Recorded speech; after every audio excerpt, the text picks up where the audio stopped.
Knowing the share structure is a key component when doing your own due diligence when it comes to investing in a stock. I'm going to explain to you what to look out for and what share structure actually is coming up.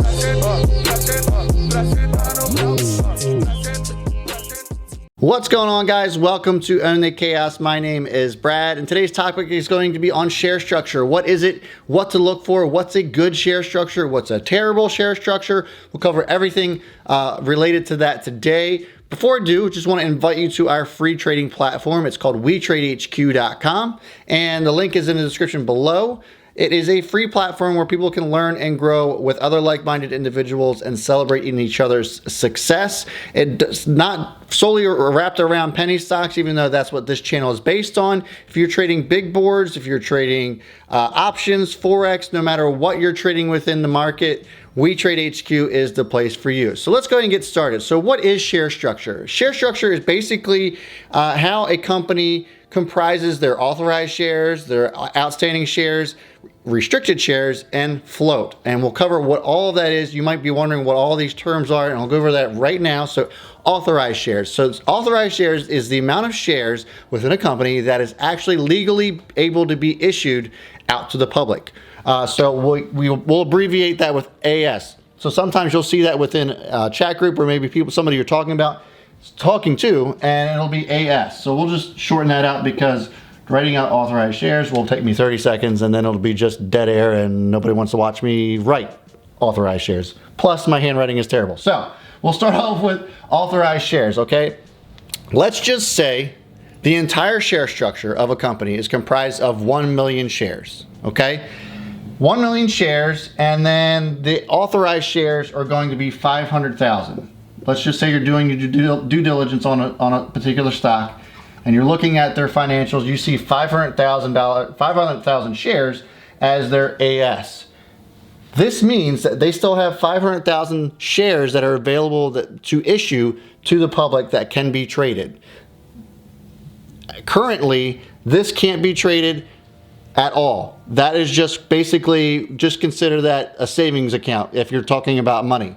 That's just there for a rainy day in case they need to make some extra money, and so they'll just sell those shares to the general public to get cash in return. The next thing is going to be outstanding shares. We'll shorten that to OS for the same reasons as listed above. And let's just say outstanding shares are going to be, we'll say 300,000. Your extra zero there.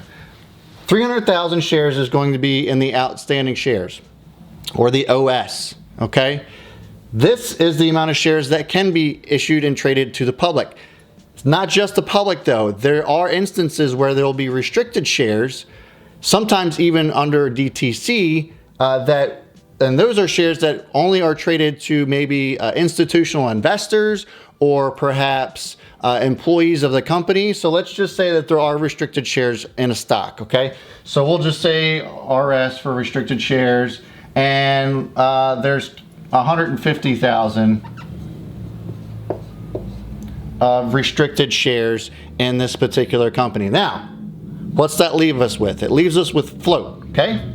So I'm getting close to the bottom here, but that's okay. Float is what you can buy. You as a regular investor, just somebody looking to buy a stock, anything that's in that float is what's available for anybody else to purchase. The lay person, you, me, anyone else. Your mom, your dad. 150,000 is what's left for the float. Okay?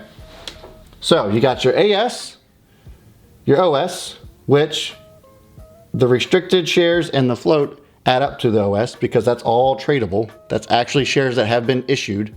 And so that is your share structure, okay? Now you might be asking, is the share structure the same for every company? And no, it's not, okay? So authorized shares, again, are the total amount of shares that can be issued to the public. The only people that can increase authorized shares are investors themselves. If they have voting power, let's just say you have preferred shares, sometimes they may issue new shares down to the OS and then trickle it all the way down in order to make more money for the company. Let's just say they're looking at some sort of project that they need funds for. They don't know where else to get the money from. And so maybe they'll issue shares to be sold, and those proceeds will then go to whatever project they're looking to do. So float for me is what matters most when I'm doing my own due diligence. Okay, I'm looking at float to see how easily this stock can move based off of buying pressure. Okay, so when I'm looking at this, I say, okay, 150,000 float, that's really tiny. In the penny stock world and even big board stocks, that's a really small float, which means that it's going to take very little amount of buying power to really move this one way or the other, really. Not just buying power, but selling power as well. Oftentimes you'll see with really small floats like this, spreads on the bid and ask will be very large, I wouldn't say large, but widely spread out. The bid price could be at $1, the ask price could be at $5. That's a huge spread. So that kind of stuff, for me particularly, I stay away from, just because it may be more difficult to get in and out of. Now, of course, that all depends on dollar volume as well. If there's a lot of dollars going in and out of this stock, it may not matter quite as much, but it's still riskier, I would say, than having something that has a smaller or closer together spread. If I'm looking at something that maybe has 500 million float, that may be gives me a little bit more incentive to take a closer look, because it's going to mean that, yes, there's going to be more money that's going to have to be able to move something like this. However, it could potentially be liquid enough to where if dollars come in, it's going to allow me to get in and out easier, especially if I have a larger position. If I have something with a small float like 150,000, I'm not going to be able to take a $5, $10, $15,000 position. I'm only going to be able to take maybe $100 or $200 at a time, and then when I go to sell it, it's going to have the same issue. So, and if there's not a lot of buying and selling going on, you might end up getting stuck in something like that. And that's what we call a bag. We'll be stuck in, and you'll be holding that bag forever, or what might seem like forever, and we don't want that to happen to you. So for me particularly, I'm looking for something that's probably somewhere between the 5 to 700 million share mark. Sometimes, now granted, if I'm looking at something maybe with even 100 million float, that's probably, I wouldn't say as low as I would go, but you're starting to push it there. There's certainly instances where you could get away with a smaller float, but something as small as that, that's really tiny in the OTC in particular, and really anywhere else. So, I mean, unless there's a lot of dollars being traded within this stock, you might have a tough time getting in and out, as far as liquidity is concerned. One thing to note about the float is that if there is a stock that is out there that is diluting, this will continually get larger as it's being traded, because there is a note holder that is converting debt into those shares. Let's just say a company needs money to keep themselves afloat. They don't want to sell any more shares to the public. They want to keep the AS there. And so then they go to get a note or a loan from a company that basically buys shares for a certain price. Lots of times it's very cheap, maybe all the way down to 0.001 cents per share. And then as soon as that loan officer or the company buys those shares in exchange for cash, they're dumping those shares right back into the float, which is a lot of times detrimental to you. It makes it a lot more difficult to move a stock if any kind of buying or catalyst approaches. It's sometimes they'll even use companies, if they're shady, can even use catalysts in order to convince buyers that something is happening, and then those shares will then be converted back onto you. Trust me, it happens. We see it all the time, and it's important to watch out for stuff like that. So that's your brief overview of share structure and how it works within a company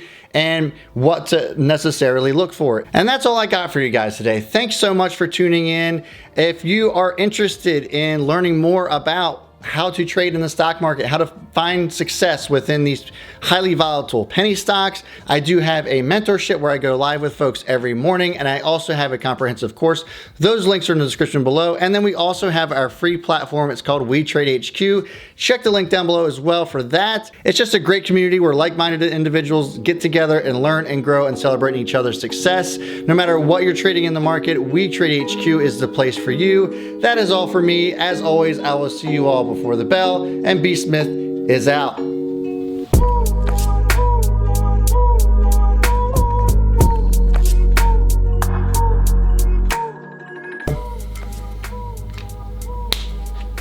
Ah.